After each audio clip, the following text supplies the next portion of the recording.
Okay, welcome back, everyone, to Parasha Insights. We are going to study something today that's more what we would call Inyana Diyoma, or a matter pertaining to this particular moment in time on the Jewish calendar, not directly connected to the Torah reading. And as we've been following the teachings of Rav Moshe Shapiro, a lot of it is at the mercy of which of his teachings were preserved, or which of the essays on the Torah portion we have. So I saw an essay that I loved that had to do with the Omer, and we're going to talk about that. And I want to define first what Omer, what is it? What is, when I say Omer, what comes to mind in the Jewish context? What comes Counting, to mind? What's counting of the counting. the counting of the Omer? Okay, so there's the counting of the Omer, which is really counting days. The idea of what are we counting? The Omer, like what specifically? Today happens to be the 21st day, which is 3 weeks of the Omer. That's what we counted last night. That's right now. So, okay. So we're counting the Omer. What does the Omer mean in that phrase? And we know we're counting days between Passover and Shavuot. What does the Omer mean? So that's something that we're going to explore. Omer has two other meanings to it. So the first meaning, in addition to the one that you said, Tamara, the first meaning is Omer is a measurement, is a unit of measurement. And the second meaning is the Omer referred to a specific offering, part of a sacrifice that they would offer in the times of the temple, which would bring an Omer of barley, which is, so that measurement became the Omer offering. I'm trying to think of other analogies or ways of understanding, and I can't really think of a good way to understand this. This is using, in some ways, this is using the literary device, which is called synecdoche, which is the idea of taking a small unit and using it to refer to a larger entity. So, we do this all the time in language. In every language, we use this device. Whenever you say to somebody, give me a hand, that's using this device, because you really don't just want the hand. You want the whole body. You want the full strength. When you say to somebody, take the wheel, you don't actually want them to take the wheel. You want them to take the whole car. But we use this in language quite often of a way of referring to a larger entity with by a smaller term. So let's go back. We're going to jump into our sources right now. Omer, mana. So Omer, number one, is a measurement. Okay, equivalent to approximately 43 ounces for whoever is keeping track at home.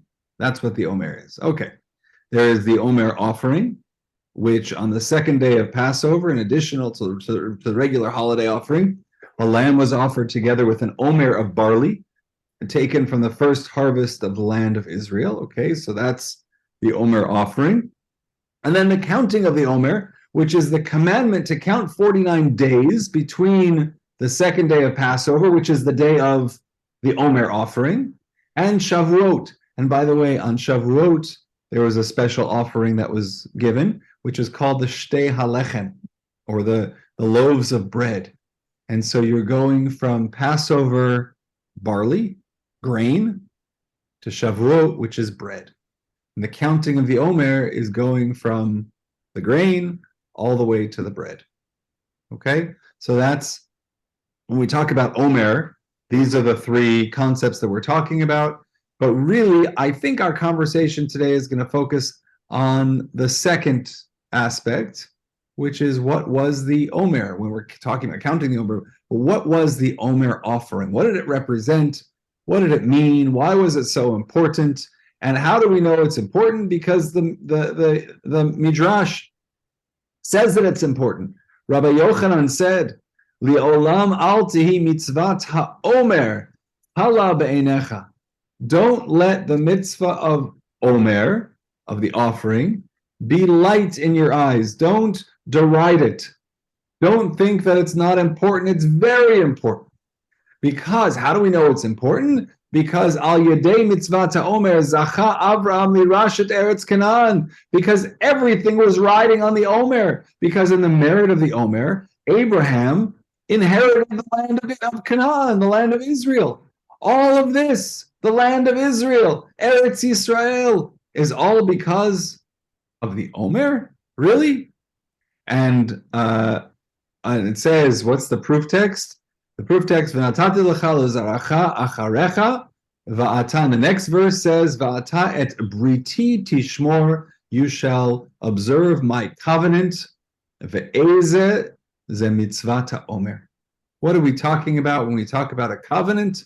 We're talking about the Omer offering. And so Rav Moshe Shapiro leads us on this great head-scratching expedition right now. But we say, really?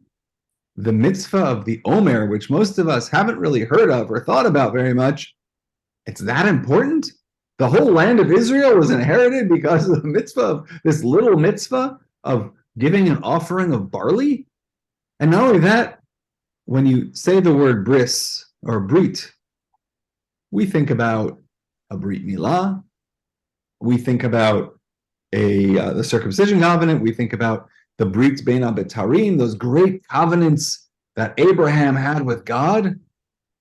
Do we think about the Omer offering as a covenant? What is it? The Omer offering is a commandment like any other, a communal offering among many. There are lots of offerings like this. To classify it as a covenant is extremely perplexing. What unique aspect distinguishes it as a covenant? And another point, how does the Omer offering facilitate inheriting the land of Israel? Any questions until now? Because now we've set up the big question. Omer offering, little bit of barley, placed on the altar, goes to God, a lot of fanfare, a lot of celebration. It's clearly a joyous moment, but is it really that important? And the Midrash says, yes, it's hugely important. Why is it so important? That's going to be our exploration today. And we're going to go in some interesting directions, I think.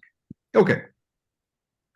So firstly, what is a covenant? And I love this. This is a piece that, since I learned this, it has redefined my concept of a covenant.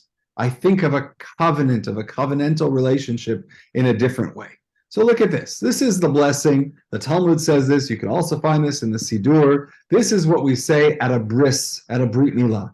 This is the blessing that I'm often saying at a brit milah. It comes right before the naming of the child. This happens after the bris takes place. So the bris has already happened. The mohel has said his blessing. The father has said his blessing. And then somebody else gets up there, sometimes the rabbi, and says this blessing. It's a beautiful blessing. And I only want to focus on the last words. Baruch atah Hashem, koreit habrit. So what I want to point out here, habrit, of course, is the covenant. Koreit is a Hebrew word. And in Hebrew, part of the paucity of the way we use the English language is that we have these words that mean nothing. And they're our favorite words. To do, to make, to establish. These words are very non-descriptive. There are some very narrowly defined English verbs as well, which tell us a great deal. To gesticulate, I don't know, you can see that they're very descriptive. But then there are these general verbs, to do, to make, to establish. So in English is blessed are you, Lord, who establishes the covenant. But in Hebrew, there's a special word for the covenant, koreit habrit. So the question is, and by the way, what's that? Which is what it really is. Which is what it really is, koreit habrit. Because you're cutting something away from the child. In other words, you're giving something to God, so you're cutting it. That's exactly the word. Beautiful. So that's part of it. And I just want to point out that there are many different examples of this, of how the Hebrew language is more specific in its verbs than the English language is. And I think one great example is to wear. The English verb, to wear a garment, to wear I wear a hat and I wear socks at the same time. But in Hebrew, those are different verbs. Right. Chovesh kova, or gorev garbaim, or specifically to, I don't know about their use in modern Hebrew, but at least that's how I learned it. Lin-ol. Yeah, exactly. Na'alayim, to put on shoes. Yeah, Is its own different, and we could go on and on, but there are many different. So the word covenant has its own verb associated with it, and that's koreit. And we're going to see this again and again. These verses from the book of Nehemiah. I'm sorry, I'm in the wrong program here. These verses in the book of Nehemiah should be familiar to us because they're part of our Shachrit davening. Ataru Hashem Elokim asher bacharta be'Avram v'hotzeitem merkastim v'samta shmo Avraham u'matzata levavo ne'aman lefanecha. Anyone know where this is from in the Tefillah? Right before Az Yashir. Right before Az Yashir, Vayevarech David. It includes the 9th chapter of Nehemiah. So, you found Abraham's heart true to you, v'charot imo habrit, and you made a covenant. So again, we're seeing this word karot. And then bayom hahu, again, karat Hashem et Avram brit. God established this covenant. So we have in English, made a covenant, established a covenant, and in Hebrew, karot. But in Hebrew, what is karot? Karet? You know what, when we say in Hebrew, karet, we're referring to a punishment. We're referring to the punishment for a sin and the cutting off. That's what karet is to sever, is to cut off. If a person is worthy of karet, it means that they're cut off from the people. They're separated from the entire Jewish people, God forbid. So Rav Moshe Shapiro says this verb makes no sense because literally, karat brit means God severed a covenant. Kritat brit literally means the severance of a covenant. Logically, the term seems to denote the annulment of a covenant, yet the Torah employs it exclusively to denote the forging of a bond. The karoti moa brit. The Vilna Gaon explains, and I love this explanation, that a covenant is forged between two people who love each other to the point where their closeness renders them inseparable. When they inevitably must part, as people have to do in life, each severs an integral part of his being, the epitome of all his aspirations, and submits it to the other. Here, take this part of me with you. Each leaves part of himself with his soulmate, so that no matter where either may go, each will always be with the other. That's what it means to sever a covenant. It means to sever a part of oneself and offer it to the other, and also take a severed part of the other and take it with oneself. To forge a covenant, then, is to forge. Used to do that. Well, I'm sorry? Okay. Children used to do that. I remember they used to take like something and take blood from one and blood from another and mix the blood together and say, now I have your blood and you have my blood and we're brothers for life. Absolutely. This is a lock of hair, right? This is this Van Gogh's ear? I don't know what it is, but this is severing, cutting off something and offering it as a tribute or as a testimony or as a keepsake, so that a piece of me can go with you. For this reason, it is aptly called kritat brit, the severance implied in a covenant. So here are the examples of it. A circumcision. When one circumcises himself, he gives that which is essential to him, to the Creator. He separates a part of himself from the portion of his anatomy that contains his future, as if endangering it, and offers it to the Creator. Meaning, why is a brit there? Because that part of the body, for the boy, for the man, represents the future, and offers it to the Creator. In return, the Creator invests his future in him and places his whole intent, the revelation of his will in the world, in the person's hands. Okay, that's a brit milah. Each gives a little bit of their own to the other. The covenant of Torah, and by the way, we talk about Torah as a covenant, as surely as I've established my covenant with day and night, the law. So the Torah, referring to the Torah as a covenant. What is the covenant?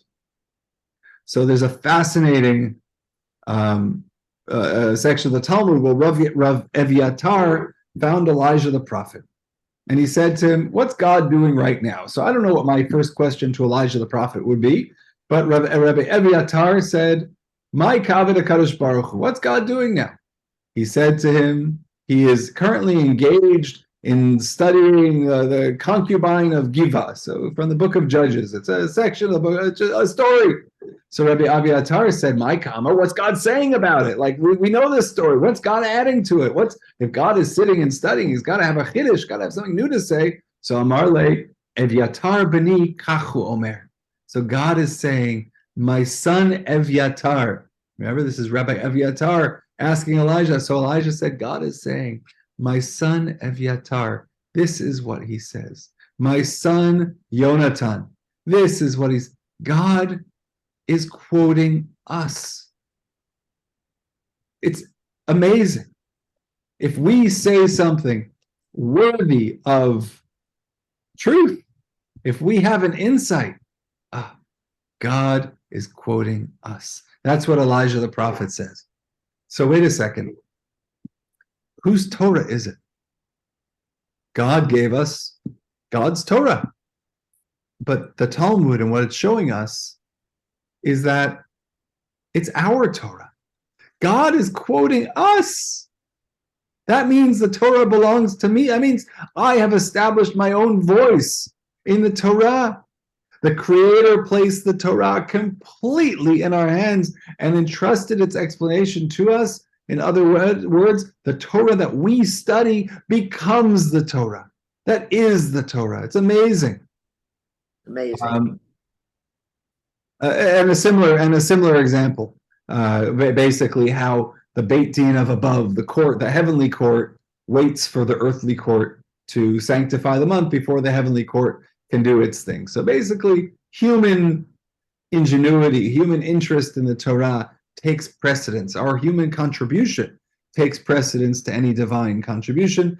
The covenant of Torah is that from the aspect of the Creator, he placed the fundamental of world governance in the hands of the acceptors of the Torah. Our part of the covenant is to submit our entire being to its study and fulfill it as the covenant of day and night, meaning God gives, what's the severing that takes place? God takes the divine Torah and gives it to us. That's the korei tabrit. That's the severance of the covenant. What do? We give of ourselves entirely. We submit our entire being. We sever our essence and say, God, here, Torah, have us. Have the essence of what we are. So let's bring this all back to the Omer. Okay, so what we've done now is establish that the Omer offering is very important.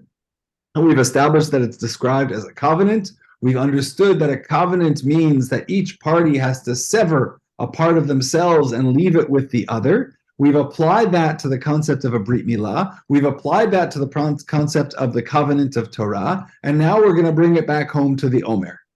Sound good? Yeah, one question. Is that why the Haredim feel that they study all the time and that's the most important thing for them to do? Not to work so much and not to go in the army, but here it says to study day and night.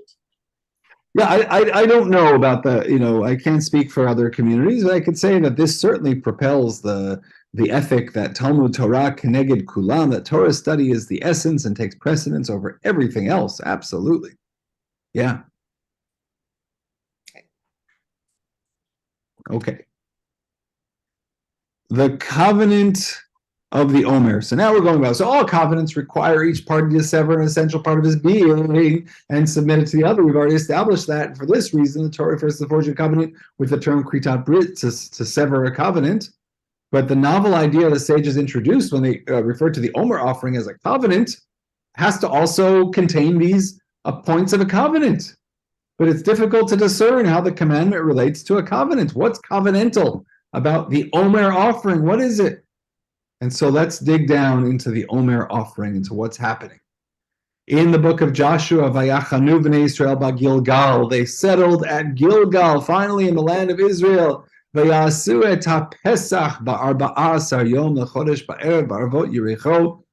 And on the plains of Jericho, they offered the Passover sacrifice on the 14th day of the month, which they were supposed to.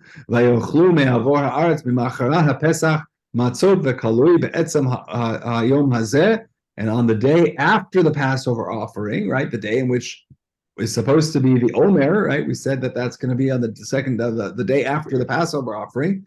Vayishbot Haman. On that day, the man, that was the day as they entered the land of Israel. That was the day after the first Passover that the manna stopped. On the same day when they ate of the produce of land, the manna ceased. The Israelites got no more manna. That year they ate the yield of the land of Canaan. And it's interesting that this is happening. The manna, which was with them for all of their years in the wilderness, 40 years in the wilderness, they've been eating the same food. Suddenly they get into the land of Israel, the manna stops. And they start to eat, but it didn't stop right away. It didn't stop on day one. It stopped after the first Passover. It stopped on the day after the first Passover, which for those of us who are paying attention to the Torah, the day after the Passover, the first Passover, or the day after Passover, is the Omer. So the children of Israel are bringing their Omer, their small amount of barley, and offering it to God, and that is the transitional moment. The manna stops, the Omer, which represents the produce, begins. The Talmud says, how did everybody get an Omer of barley one day after they entered the land of Israel? Good, excellent question. Excellent question. So I don't have a good answer to that. I was hoping somebody would answer that question, but they presumably took of the food that had been grown. They came into a land that was not, they were not the first people in this land. So there's food there. It's not there.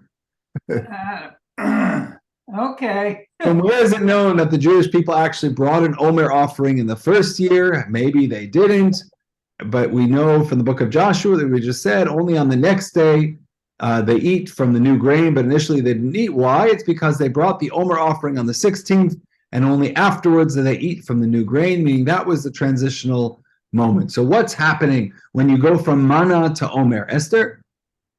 Didn't they have to have some kind of a battle when they first entered into Israel? Yeah, absolutely. And the Okay. battles are going to happen for a while. This is not. All right. So when they battled and they won, they must have gotten some land, and on there was the barley that they could use for the Omer. Presumably, yeah.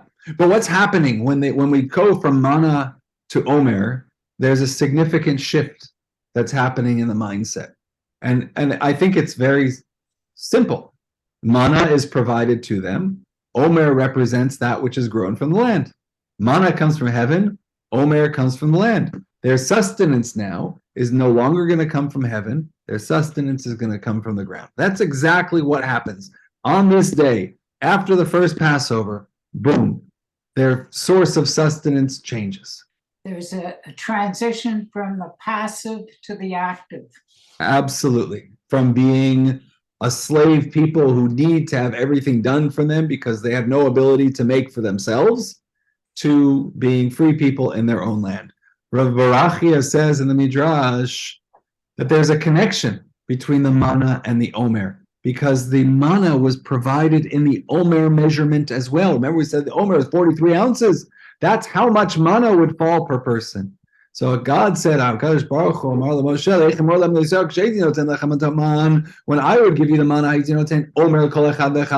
would give you an Omer for each and every person. Now that you give me an Omer of barley, it's a communal offering. It's not every person brings an Omer. It's one Omer of barley.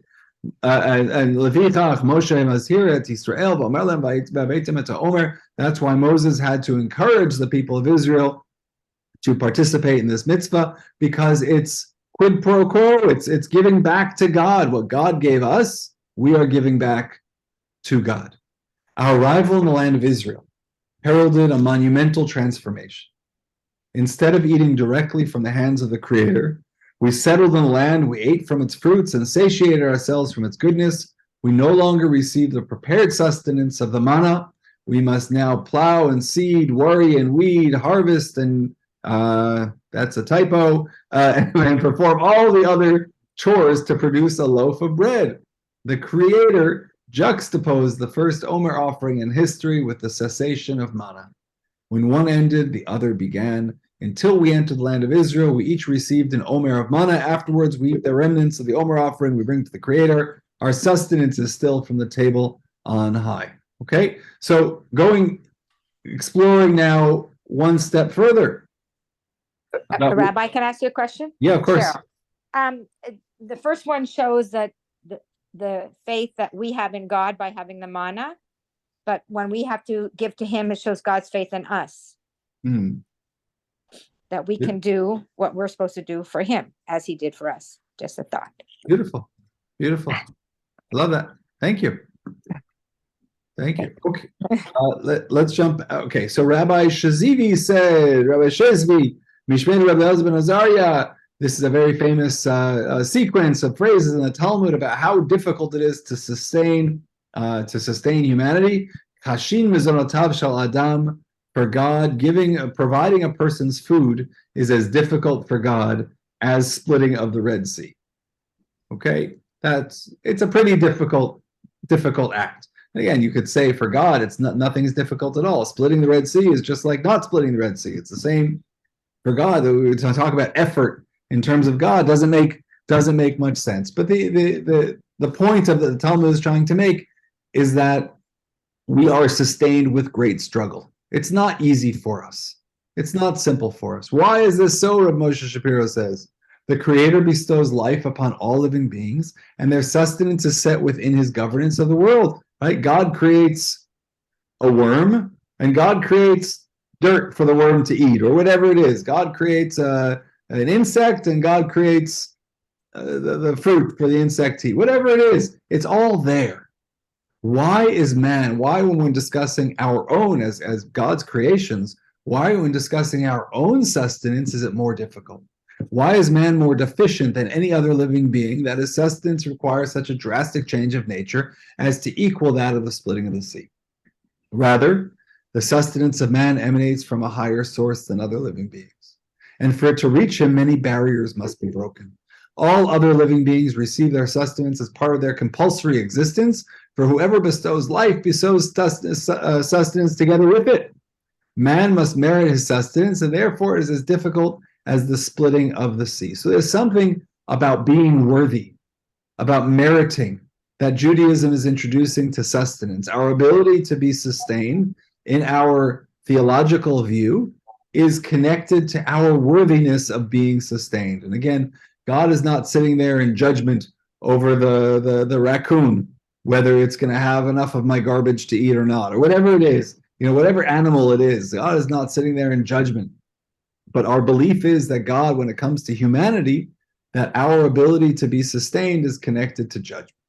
So the essence of the Omer, when the sages refer to the Omer offering as a covenant, they're revealing its reciprocity. It represents our ability to eat, not from the hand of God, but from our own efforts, our ability to have food. And therefore, there's a relationship, there's a covenant forged between God and the generation to enter the land of Israel. After they crossed the Jordan River, they ate their last meal of manna and immediately brought the Omer offering, because that represents sustenance, our ability to eat, our ability to earn it. What's the covenant? God gives us food of God's world, and we give God our best efforts to earn that and to be worthy of it.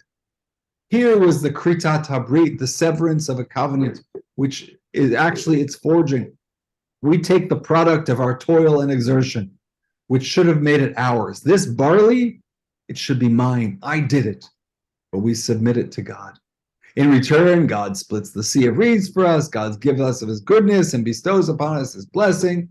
This is the exchange. This is the covenant. I work, I earn, I give of myself to God. God gives of God's divine abilities and blessings to us. There's an amazing, that's basically the essence of what I wanted to share with you right now, which is that the Omer represents sustenance. Sustenance is earned. It's part of a covenant. We give of ourselves. God gives to us.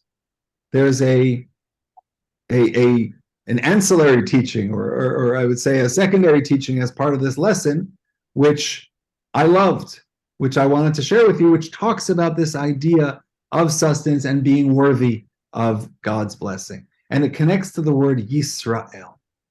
So I find that very difficult because they're always playing with letters and as if it really is so.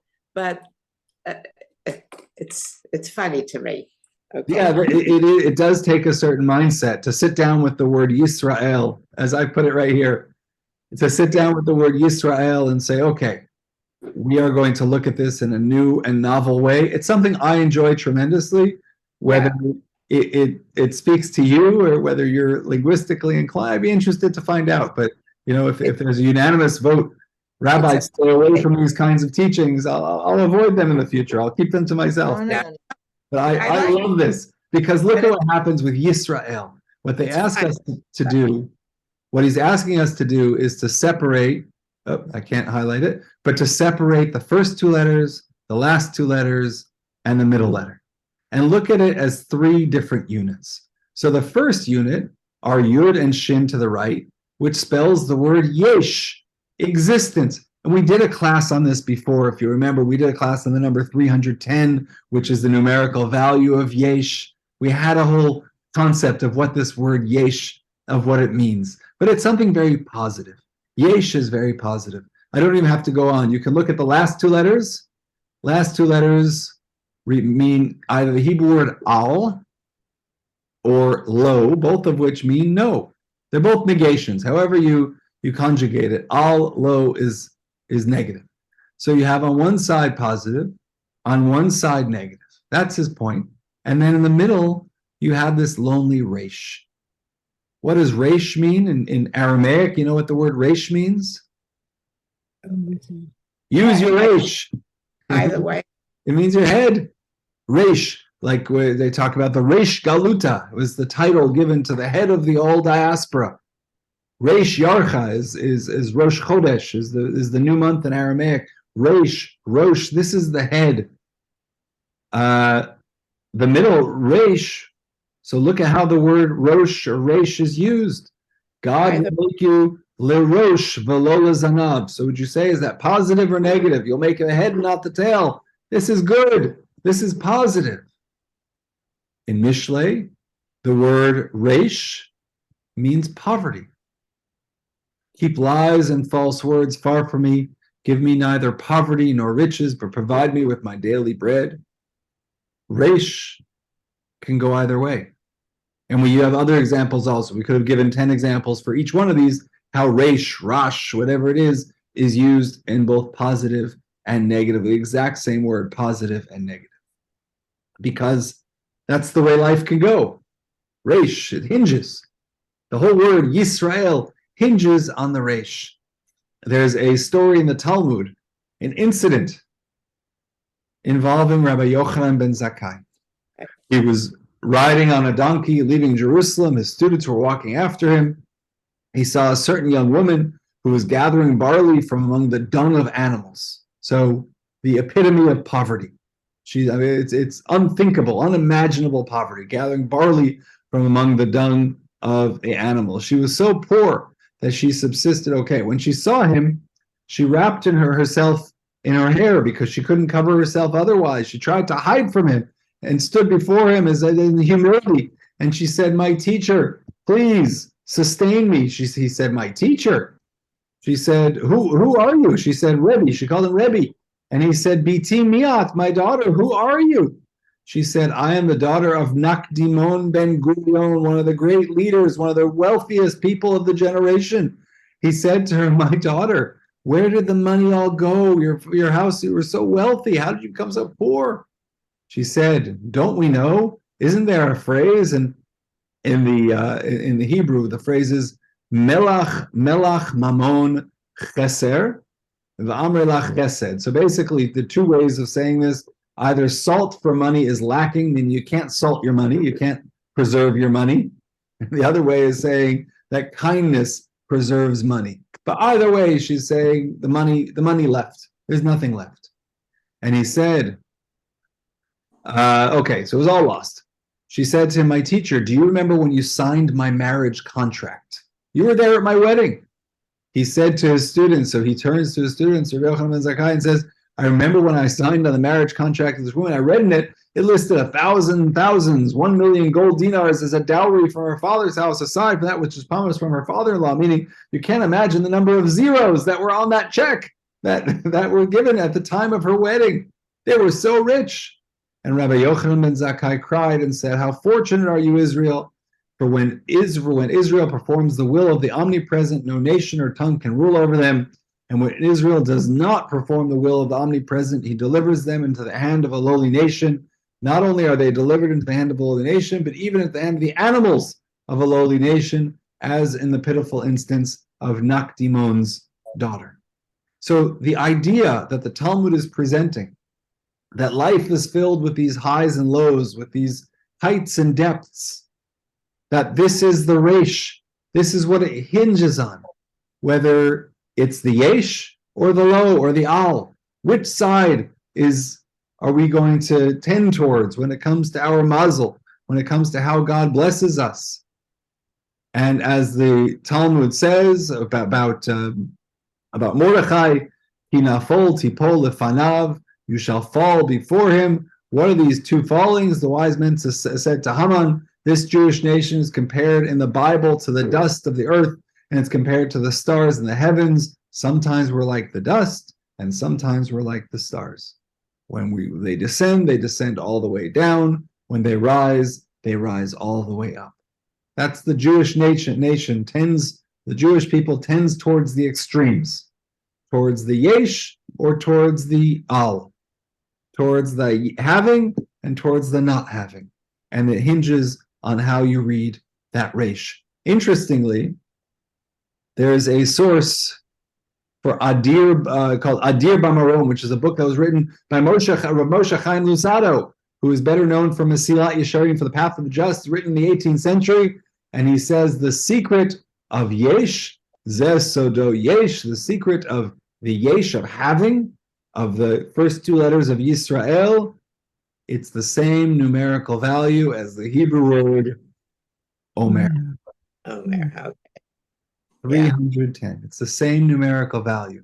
So if you're looking for the hint within all of this, if you're looking for the connection to wrap it all up in a beautiful bow and present it as a gift, that we took Yisrael and the positive side of Yisrael, the yesh side of Yisrael, connects to Omer. When our mazel is high, when we are fortunate, when we are doing well, that's connected to the Omer. What is the Omer? The Omer is a covenant. What's a covenant? It's where each party gives of themselves, severs a piece of themselves and gives to the other. What's our commitment of the Omer? Our commitment is to work hard, and what should naturally belong to us is offered to God, because we acknowledge that everything we have is of God's. And what does God give to us? God blesses us, whether it's with the splitting of the sea or whether it's with continued blessings. That's the covenant that's happening. So now, talking about the Omer, we're in the period of Sefirat HaOmer, of counting these days, and really counting the blessings that started when we gave the Omer offering and we stood there. We do it on the second Seder, but in Israel they do it on the first night, on the first day of Chol HaMoed. We happen to do it on the second Seder because we want to be together with the whole world and counting this, and really, because it's a mitzvah that has biblical origins, we want to be consistent with the date. But as we do it at the second Seder, but in Israel, by the way, an Israeli Haggadah would not have the counting of the Omer in it, because it's never said at the Seder. It's said the night after their one Seder. So when we're counting the Omer, we think of this idea of the covenant, of that sacrifice that was offered on the first day of the Omer, that will ultimately bring us all the way to Shavuot and to merit receiving the Torah and the covenant of the Torah, which includes all of God's blessings that God gives to us, but also demands of us that we give of ourselves, as is inherent in every brit, in every covenant. I just want to say, Rabbi, it's so different when I read it myself and then when you interpret it and explain. So it's really a blessing for us to see the full picture of what this is It's Thank- wonderful. I appreciate that, Tamara, and I'm sure you won't be surprised if I tell you that it's also different between when I read it and talk it through together with you. That it always comes out a little bit differently, but the idea is that it should all come together and offer us a really, for me, that my takeaway from this was yes about the Omer, yes a deeper understanding of the Omer, but understanding the nature of a covenant and what does it mean to have a covenantal relationship with others. What does it mean to have a deep relationship with others? And to me, the understanding that a covenant requires sacrifice on both sides, that how he quoted the Vilna Gaon, that to me was the powerful line of this phrase of the Vilna Gaon, saying that within a covenant people cleave together, but when you separate, you leave a piece of yourself with the other. Always. That's a beautiful idea. It's every relationship is sort of a covenant. A marriage is a covenant. Yeah. A business deal is a covenant. A parent-child relationship, and each of the parent-child relationships, no matter whether you have one child or 5 child, is different, and it's different all the time. Right. It's a living kind of a. Right. I think that the parent-child relationship, there is complexity in that it's not equal expectations in terms of what they will sacrifice to each other. That the parent, until they get a little older. The parent gives of themselves in many ways, and in the case of the mother, gives of her very essence, gives of her body to this, to the child. And it's not a question of whether the child gives back, but it's a question of what the expectations of that relationship are.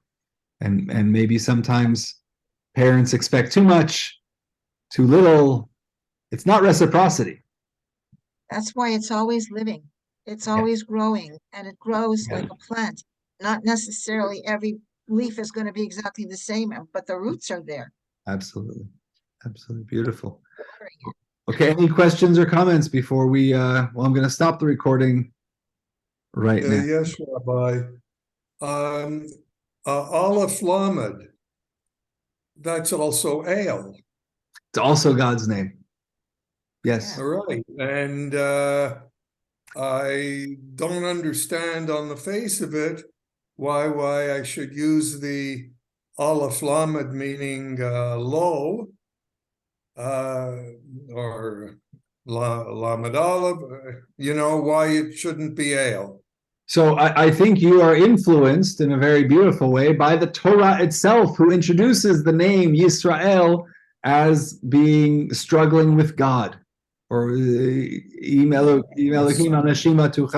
you have struggled with man and God. And so, yes, it's very much Yisrael contains the word, God's name in it. But in this particular reading, let's there are alternate ways of reading it, and that's part of the beauty of the Hebrew language. And the absence of the vowels means that it allows us to have this creative reading. It is a creative reading. I'm not denying that, and probably it's not the most obvious reading to look at the word Yisrael and have yesh and have al or lo on one side and the other and the resh in the middle. That's not intuitive, but I think it's a very creative way of bringing out a point, which is that the resh in the middle is that hinge, which can go in either direction, and we have to work our best to lean towards the yesh in whatever way we can influence God blessing us.